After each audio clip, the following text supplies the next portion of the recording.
এত সুন্দর ওয়াফেল হবে আমি কখনো ভাবতেই পারি নাই। আর বাচ্চারাও এত পছন্দ করবে সেটাও আমি কখনোই ভাবি নাই। তারা খেয়ে তো অনেক খুশি। আর এটা যেভাবে বানিয়েছিলাম, প্রথমে হাফ কাপ ময়দা, একটা কলা, একটা ডিম, তারপরে 1 চামচ চিনি, তারপরে অল্প একটু গুঁড়া দুধ, মানে 1 চামচের মতো গুঁড়া দুধ, আর দিয়েছিলাম সামান্য পানি দিয়ে গুলিয়ে, আর সামান্য পরিমাণে বেকিং সোডা দিয়েছিলাম।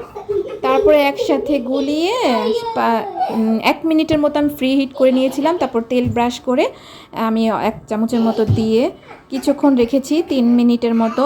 তারপর আমি আস্তে আস্তে দেখলাম যে এটা সাদা। তারপরে আবার ঢেকে আবার আরেকটু গরম করলাম। তারপর আস্তে আস্তে দেখি লাল হয়ে গেছে, আর এত সুন্দর ঘ্রাণ বের হচ্ছিল। ও, আমি একটা জিনিস ভুলে গেছি, আমি এখানে ভ্যানিলা এসেন্স দিয়েছিলাম।